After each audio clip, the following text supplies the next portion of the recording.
What's going on, guys? This is Rob, and the X-Men are officially declaring war on humanity, and the ending of this is crazy because this is the fall of the House of X, essentially the official beginning of the end. So what this does here is this picks up with Cyclops, right? He says, I have this recurring dream, and I know it's just a dream, but it feels real.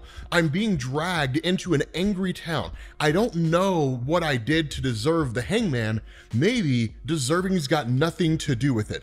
Maybe it's just fate. And he says, I get to say my piece, but it matters not. The fix is in. The judge is someone I recognize, someone I thought I knew. And so Colossus says, guilty on all these counts. My oh my, look at them all. And then Cyclops says, but he throws me to the wolves. Justice, quote unquote, will be swift. And so he says, I should be scared, but I'm not. I'm an innocent man. The world drops out from under my feet, but I do not fall. And then he wakes up and he says, I'm not doing much more than in my dreams. I was thousands of miles away from the Hellfire Gala when I felt Jean die, but I felt Jean die before, and death doesn't suit her. Okay, so after that, he says, Orchis has me right where they want me, on trial, and all of mutantdom are my co-defendants. I'm playing along, buying the resistance, time to strike back. What makes the Orchis threat so insidious is the way they made everyone cheer at our suffering. Humans like their symbolism. This is Paris, where they tried Magneto. This time, the trial will go their way, but the war will not. Okay, let's get you guys caught up on what's happening here. So those of you guys who have been following our coverage of Fall of X, you guys are totally aware of what's going on, right? You guys already know what's happening. This is for people who don't know, who are clicking on this for the first time. Orchis is a governmental organization composed of guys from Hydra, Advanced Idea Mechanics, former SHIELD agents, and it's staunchly anti-mutant. It launched an attack against the mutant population during what's called the Hellfire Gala, basically an annual event where the entirety of the mutant population chooses a new X-Men team to represent them. It happens every year, so the team changes every year. During the most recent Hellfire Gala, Orchis launched a strike against the mutant population and scattered them to the wind. Those who remained on Earth were consistently being hunted, attacked, and even killed. And Cyclops himself was captured by Orchis, his eyes were sewn shut, and he was held as a prisoner. The rest of everything that happened will kind of fill you in along the way. So that's why Cyclops is here. He's officially being put on trial, but even he recognizes it's a kangaroo court. And so at that point, you basically switch over to Colossus and Wolverine, two members from X-Force, right? And what we're told is that the Krakoa Age was remarkable for the advancement in mutant technology. By combining their powers into circuits, the mutants formed a nation that was carbon negative and spanned several worlds.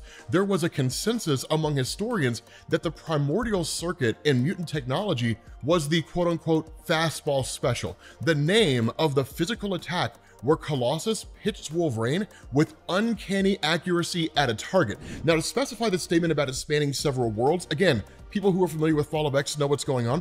There was a point where a portion of the mutant population, which we don't have to go into specifics, you can check out the playlist to get the details on it, in effect, had taken up residence on Mars. And so mutants now lived on both Mars and Earth. So that's what they're talking about when they say it spans several worlds. Influence spanned even more worlds than that. But we kind of pick up here with Colossus and Wolverine once they're in the sewers, right? We're told in the dark days following the third Hellfire Gala, Colossus and Logan were infiltrating the sewers under the Paris courthouse, and their dark moods led them to invert the fastball special, though they were having a difficult time coming up with a name for it. And literally this guy, right, just like this agent of Orchis who tries to shoot Colossus because the guy's an idiot and has no idea that Colossus has osmium metal skin, which you can't shoot with laser guns and photon torpedoes. So like he just throws this guy like a piñata, and Wolverine just like slashes this dude. It's kind of a cool thing, right? Instead of it being the fastball special where Colossus throws Wolverine, it's like the piñata special where Colossus throws an enemy at Wolverine and then Wolverine kills him. I kind of love it. That's one of the things you guys are going to notice. The X-Men just start massacring everybody, right? I mean, like they don't care. Like they stop pulling punches. It's crazy. So what Wolverine says, of course, right? Like, that's a terrible name, Pete. I thought the Russians were poets. There's a little bit of back and forth here. And Colossus talks about how he's not really feeling very poetic. Now, this was part of Fall of X, and it was part of the X-Force story that just kind of fizzled out and seemingly went nowhere. But in effect, Colossus has a brother named Rasputin. And what Rasputin had done is he had basically secured the abilities of a mutant who has the power to make anybody do anything as long as this guy writes it down. And what he did is he used his powers to force Colossus to turn against the X-Force team, right? Basically turn against the mutant population. And so Colossus is still just kind of, one, feeling guilty about that, but two, pissed off about it. Now Rasputin and those guys have been dealt with. Now it's just turning all that anger and all that rage to Orcus. And I gotta tell you guys, man, unless you've been a long-time reader of Marvel Comics, watching Colossus be pissed off, son, it is a sight to behold. I mean, this guy almost never loses his temper, but when he does, Katie bar the door. This guy, man, this dude knows how to let loose. Well, the thing about this is that we pick back up with Cyclops again as he's being held within just like an interrogation room. And this guy comes in and says like, there's somebody here to see you. And initially Cyclops makes a kind of joke, thinking that it might be Jean Grey, because remember, during the events of Fall of X, Jean Grey was one of the first mutants to die. Now she did kind of come back to a degree, and she is sort of floating out there, but in terms of her returning and operating as part of the quote-unquote X-Men resistance, she's not really in that capacity right now. We'll cover that as time goes on. But what we end up finding out is that it's Dr. Alia Gregor and Karima Shapandar, right? Omega Sentinel. So we'll talk about Omega Sentinel here in a second, but Dr. Alia Gregor, honestly, that's a name that we haven't heard since like the beginnings of Jonathan Hickman's run. So the whole idea behind Alia Gregor is that her and her husband worked on the initial Orcus Forge, right? Like the Mother Mold Forge, basically a giant space station that orbited the sun that just created Sentinels. And I mean, it's not even one of those things where it's like Days of Future Past where it created like thousands of them. No. This thing cranked out hundreds of thousands of them, right? Like just several orders of magnitude beyond what you would need to quell the entirety of the superhero community on Earth. Like it was crazy how much they had. But during one of the attacks that went down, her husband was killed by the X-Men strike force. Ever since then, the idea of her working on Orcus wasn't academic, it became personal. And now she had a personal vendetta in seeing the destruction of the mutant population on Earth. Now, Karima was at one point a member of like the Earthbound mutant community, but she is in effect a kind of cyborg, right? Like really the most advanced aspects of a Sentinel combined with like human mutant DNA. So she's literally just like a living machine. She's pretty capable and very, very powerful. Up until this point, we haven't really seen everything she's capable of, but you will, and when you do, your jaw is going to hit the floor because she is nuts. But what happens is as they start talking, there's this amazing conversation that goes down. Because what I want you guys to keep in mind, for those of you guys who know about it, this is very, very similar to God Loves, Man Kills, right? That story where William Stryker and the Purifiers were just killing mutants indiscriminately because they believed God wanted them to. So the cool thing here, right, is Cyclops says, Dr. Gregor, this might surprise you to hear, but you've been on my mind. And her response, oh, do tell, have you been replaying Making Me a Widow over and over? And his response, no, I have no memory of leading the assault on your mother mold.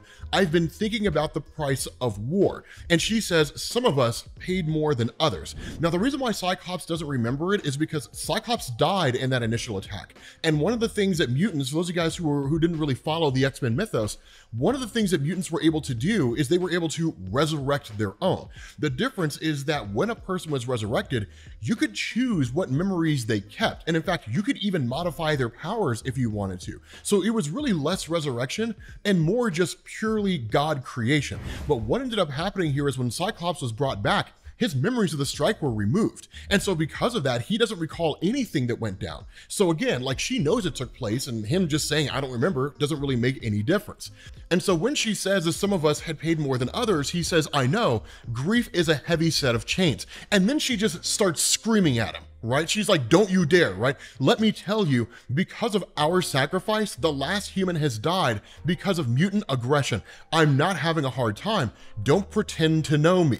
And that's where he tells her, well, it's my mistake. I thought I smelled a whiff of bourbon on your coffee. And so he says, if not to discuss the war, why are you here? And why is Omega Sentinel accompanying you? And so she responds and she says, we're here because I wanted to see you, to tell you that I lost a battle and a husband, but I won the war. And his response, I think you came here for something else, a human interaction with a man experiencing his own profound grief. And he says, and what happens after, when the last mutant is dead under your heels? And she says, I'm not sure. I suppose mankind exhales and lives happily ever after. And in turn, Cyclops smiles, and she thinks that he's smiling at her. And she's like, why do you find that funny? And he's like, my question wasn't for you, Dr. Gregor. And that's when Omega Sentinel says, we should leave, because here's the thing to understand, right?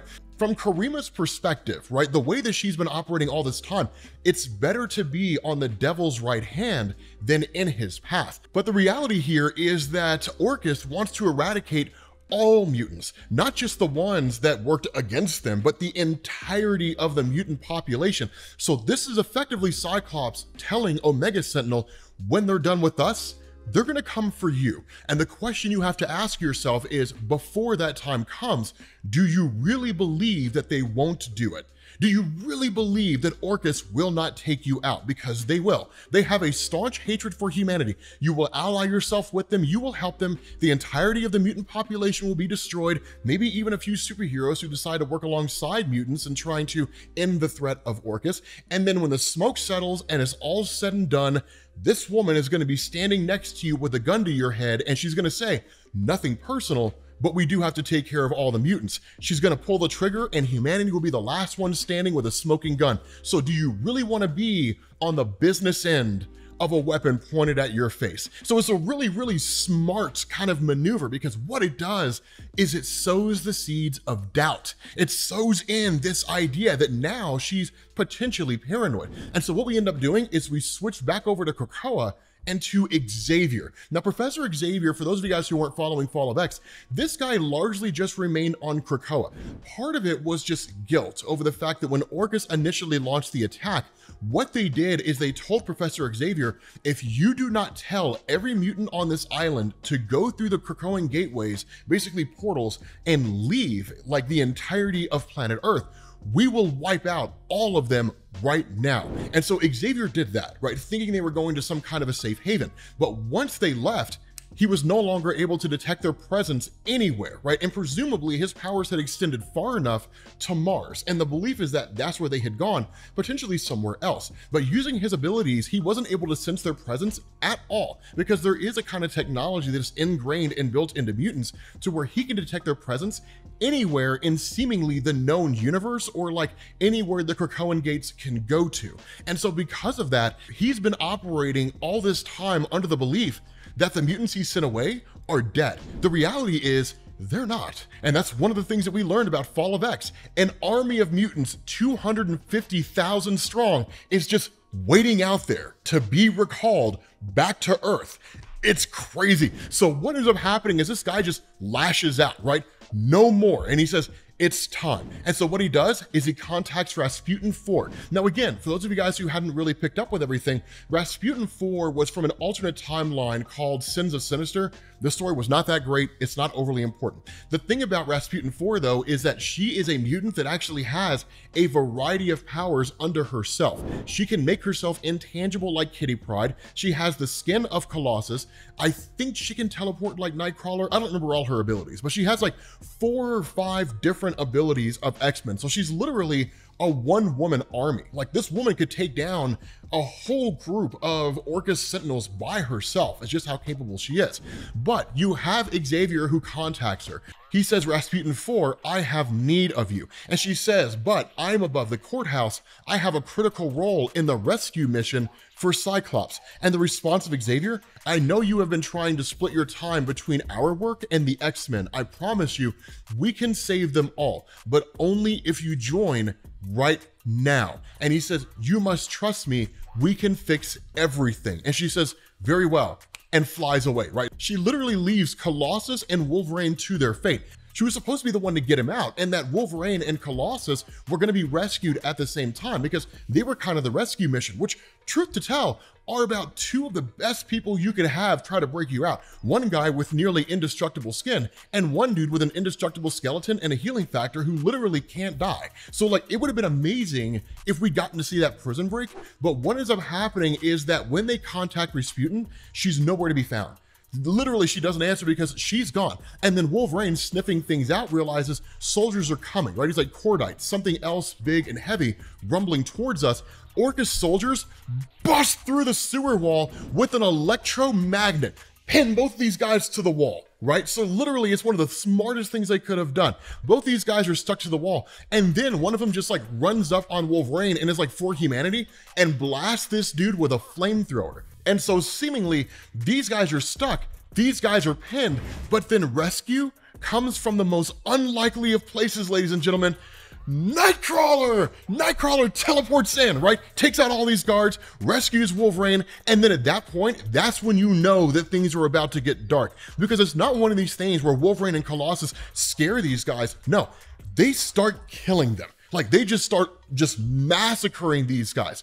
And literally Colossus says, let these Orcus cowards run and tell the Marauders in red that anybody aligned with them will die squirming under my metal foot. And Wolverine says, no more fear. From this moment on, they are the ones who shall fear. And the response of Nightcrawler, then to war, right? So literally, they are marching to war. At that point, you switch over to Cyclops, right? And you basically get just like this prosecutor, more or less, who makes this case in saying that not only has humanity proven beyond a reasonable doubt that mutants are a menace, but that they're an invasive foreign species. The secret rulers of Krakoa, the so-called Quiet Council, basically the leaders of the mutant government, admitted as much when they stole Mars away and turned it into a home for mutantum's wayward cousins. Cyclops admits he is the leader of the X-Men.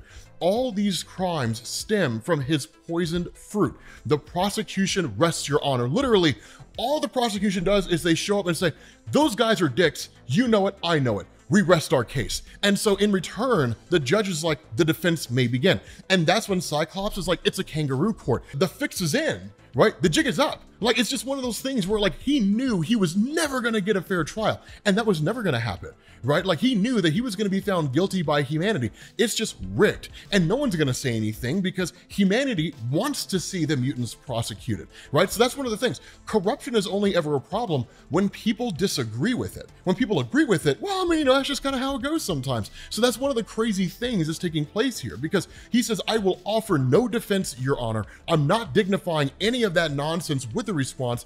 I know there's good in humanity, but I am not being prosecuted by it. And the response of the judge, like, I've warned that if you follow through by representing yourself and some kind of a non-answer, non-tactic, you will be found guilty. And the response of Cyclops, I can only be judged by one soul, and I do not think you'd like to meet her, i.e., his wife. Because I'll tell you guys right now, man, there's only one thing more terrifying to Cyclops than the entirety of humanity waging a war against the mutant population, watching all of his friends just being massacred in one fell swoop. You know what that thing is?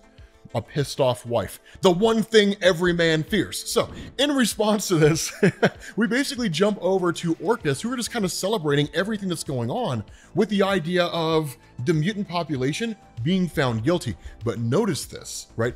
Karima's watching. She's watching it all. And while she doesn't make a particular move per se, what she does do is she tells Nimrod to go kill the island of Krakoa. Because remember, the island of Krakoa is a sentient island, right? It's one of the things they did in Sins of Sinister. They literally fired Juggernaut through his head, I think, and then in turn just like lobotomized him, right? And so this really appears more of a trap than anything else. We don't know that it is because we don't really know what Karima's thinking. We just kind of have to interpret it. But assuming that she knew everything that was going on, when she sends Nimrod, the ultimate sentinel, to this place, Literally, Krakoa just spits amber all over this guy and it freezes him in place. At that point, Krakoa as the island stands up out of the ground and it imprisons Nimrod down in the pit. Now, for those of you guys who don't know, the pit is a place on Krakoa, which is almost kind of like an other dimensional realm. When you're sent there, there's seemingly no way to get back. The only way to get out is to do what Sabretooth did, was to actually make your kind of essence part of the pit itself, and then you can control it, which we do need to go back and finish covering that Sabretooth story because it was amazing. Sabretooth, oh dude, it was so good. That Sabretooth story was dope. But in the face of the fact that Nimrod tried to destroy it, Krakoa comes to the realization quick, fast, and in a hurry, there's gonna be more, right? Once they realize that like Nimrod is disabled, they're either going to send another one, which they don't really have one as capable as this one, or they're just gonna send an army of sentinels to destroy this thing. So this guy jumps up, right? Leaps out of the island itself, and then just like goes down into the water. At that point, you have Dr. Alia, right? Who jumps in with basically these sentinels, right? The Stark sentinels that were being used by Orcus, right? Basically, just because of the fact that Fei Long in the Iron Man comics had basically taken over Tony Stark's company. Fei Long working with Orcus allowed them to access sentinels that were built using Stark tech. And she basically tells him, we were lulled into a false sense of security. When Krakoa first popped up and the mutants first appeared with their government, they came to us and they said, we have medicines that can cure any mental illness. We have medicines that can prolong your life. All we ask in return for these is that you allow any and all mutants in your nation to live freely in Krakoa. Some countries did, some countries didn't. For those countries that didn't, X-Force got sent in and they were literally an extraction team that brought those mutants out. But then the whole big propaganda scheme that was created by Orcus, which was never true, is that Mutantkind was actually killing humanity. Because what Orcus did is they actually poisoned the medicines that Krakoa was sending out to humanity. And then when people started dying, Orcus said, see, we told you guys that mutants were the bad guys, and completely turned public opinion against the mutant population. And so what she's doing now is she's building on that, right? She's like, Krakoa has been proven to be an invasive alien species, and Orcus is pulling it from the Earth's garden. And she literally tells them, this will not be pleasant. This is a war against the mutant population. There will be collateral damage. But unfortunately, in every conflict, there is. So stay with us. We know it will be rough, but at the end of the day, humanity will prevail. Freedom will prevail. So it's just one of these things where it's just so pro-human. And because public opinion is so anti-mutant, they can get away with it. Now for Kitty Pryde and for Wolverine and for Colossus, they're actually rescued and brought in by Rogue and Gambit, who have just kind of been out there doing their own respective things. But the questions asked by Gambit, what happened to Iron Man's big plan? The Mysterium armor that he was supposed to have and all that kind of stuff. Because I know a lot of you guys are probably asking that question, right? The response of Kitty Pryde, he's executing it right now. We were not ready for the invasion yet, but it's all falling apart. We have to go now. We're over London. There are several gates I can use to rally the troops. They drop her out. Now, the Iron Man tie-ins are coming out. That's actually continuing this month. So like all that stuff is going to tie directly into the fall of the House of X. But Kitty Pryde dropping through the Krakoan gates, because for reasons that still haven't been fully explained, she's the only one who can. The gates are closed to mutants. Mutants cannot use the Krakoan gates. I probably should have specified that earlier, but Kitty Pryde can.